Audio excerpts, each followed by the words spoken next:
demonstrate how to make a fire in wet conditions. It's raining, and it rained all last night, so for the most part everything's wet. So I want to do three things. I want to access the dry wood of not large pieces, but maybe wrist-sized pieces of branches. And second, I want to find an accelerator. So maybe some birch bark, maybe some tree sap, or just the inner bark of some tree bark that looks dry. So I'm gonna try to find some areas in the forest where it didn't rain, and I'll get those pieces. And then at that we find our method of starting the fire. So let's go do that. Now for an example, this isn't wrist size, it's a bit smaller, maybe the thickness of two fingers together. But you see, even the different color of it shows that it's dry on one side and a bit more wet on the top and on the other side, if you can see that. So that's something good to take. And it looks like it's gonna snap. Also a good element to throw in the tinder bundle, they're twigs. And that snapping sound is great. It means that they're dry inside. More flexible that they are, or if they don't break at all, you don't want that. Maybe even this piece. If you can do this, that's a good piece. Nice snap sound. There we go. Here's some tree bark that I can tell is very dry because it seems very flaky. See, it's just falling off. And when it peels off, it's nice and pink inside. It's not dark. Here's a nice piece right here. You can strip that off, take some of the dust, and take a little bit of this. See that? That'll dry very nice. That's perfect to put in your tinder bundle. See, here's another birch tree that you can tell some parts are wet and some parts are dry clearly because it's just started dripping this morning. This is a drier area. See the difference in color? One side's wet, one side's dry. Which means, you see this crack here?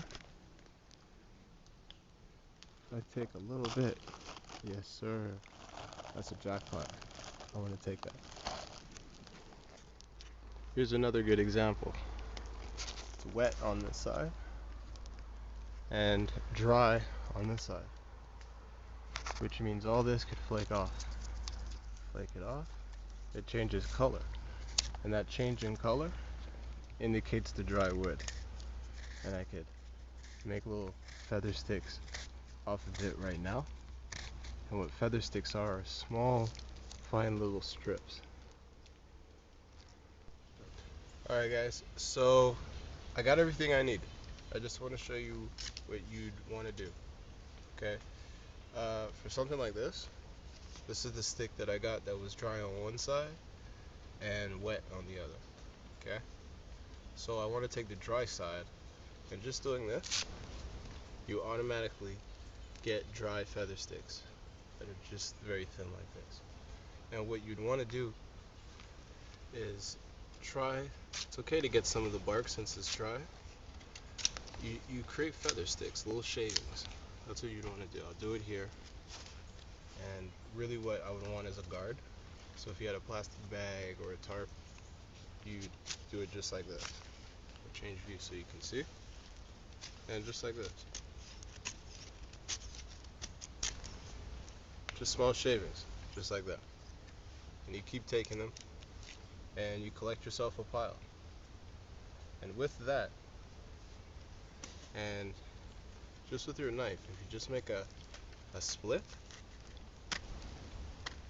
then take a piece and work it with your fingers.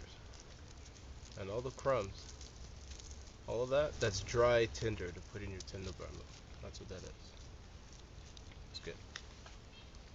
I'll show you what to do with that. Now, I don't want to forget, just strip the tree bark in small little strips. That's what you want. Just take it down, take it apart like it's nothing. And once you put that aside, I want to show you how to break. I took this from the piece of a fire, okay, from the fire inside, to show you this about wrist size. What I do if I wanted to make a big fire for a long time in wet conditions, and it is wet, so I need to access the dry wood inside. And I'll show you how to do that. What you want, I use my big knife, okay? And I just reach for a surface. Just take a stone so it doesn't go in the ground. And what you want, I'll take this big piece of wood here, is you hammer down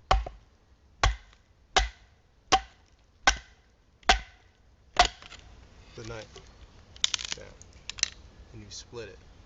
And what I like to do is put it back together, cut it, make a plus on the top, a plus shaped cut. Therefore, when I go down,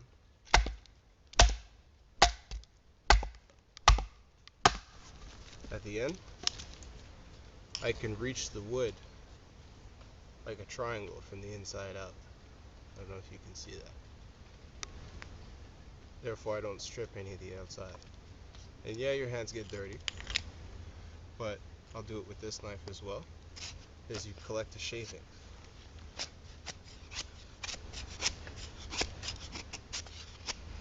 And it creates feather sticks. See? That's what you want. Now, if you need pieces of kindling, you repeat the process to the same pieces so that they become smaller. And you do it less times and just use the actual big pieces for your large fires if you need large amounts of fuel, like logs and stuff. And that's it. I'll show you how to make the fire. Alright guys, so I'm going to set this thing in motion. Alright, what I'm going to use in wet conditions is a lighter, if it works. If not, I could use a fire rod, fire striker. If it was sunny and it was wet and I just needed it to dry, I could use the sun with a magnifying lens. Whatever it is that you have. Okay, what I'm going to do is I'm just going to take maybe 3 of these things, cross them over, create a little platform, and I'm going to take some tree bark. Oh, it broke. Let me add another one. And I'm going to find that tree sap. Here it is. Little bubbles of tree sap as the accelerator, because I'm going to be setting fire to the middle. And when this sets up, I want everything to go.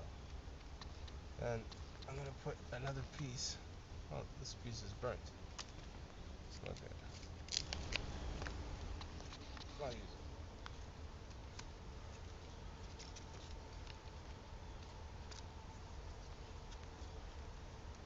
Alright. It's a bit much. Let's go like this. I just want a little tray. Alright. And I'm going to stuff it with the dry tinder here.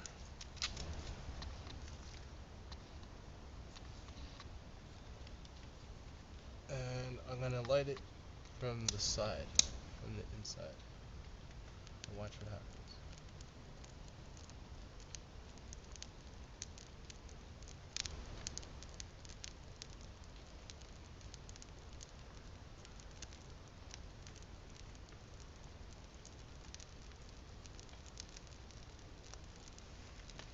There you go.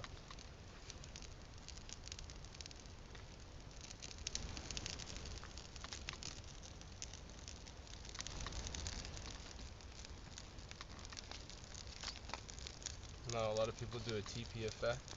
I do the same.